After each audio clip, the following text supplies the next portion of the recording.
ರಾಜ್ಯ ಸರ್ಕಾರಕ್ಕೆ 2 ವರ್ಷ ತುಂಬಿರುವ ಹಿನ್ನೆಲೆಯಲ್ಲಿ ವಿಜಯನಗರ ಜಿಲ್ಲೆ ಹೊಸಪೇಟೆಯಲ್ಲಿ ನಮಗೆ ಅಧಿಕಾರ ನೀಡಿ ರಾಜ್ಯದ ಸೇವೆ ಮಾಡಲು ಆಶೀರ್ವಾದ ಮಾಡಿದ ಜನರ ಋಣ ತೀರಿಸಲು ನಮ್ಮ ಸರ್ಕಾರ 6ನೇಯದಾಗಿ ಭೂ ಗ್ಯಾರಂಟಿ ಯೋಜನೆ ನೀಡುತ್ತಿದೆ.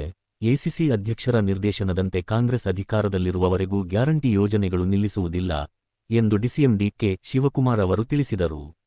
ಗ್ರಾಮೀಣ ಪ್ರದೇಶದ ಬಡ ಜನರು ಕಳೆದ 50 ವರ್ಷಗಳಿಂದ ಪಟ್ಟಾ ಖಾತೆ ಇಲ್ಲದವರಿಗೆ ಇಂದು ಈ ಯೋಜನೆ ಮೂಲಕ ದಾಖಲಾತಿ ನೀಡುತ್ತಿದ್ದೇವೆ.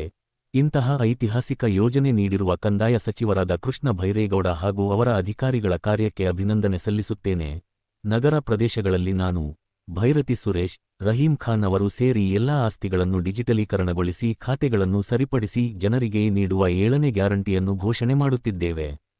ಕಾಂಗ್ರೆಸ್ ಶಕ್ತಿ, ದೇಶದ ಶಕ್ತಿ, ಕಾಂಗ್ರೆಸ್ ಇತಿಹಾಸ ದೇಶದ ಇತಿಹಾಸ. ಕಾಂಗ್ರೆಸ್ ಅಧಿಕಾರಕ್ಕೆ ಬಂದರೆ ಎಲ್ಲಾ ವರ್ಗದವರು ಅಧಿಕಾರಕ್ಕೆ ಬಂದಂತೆ ಎಂದು ಹೇಳಿದರು.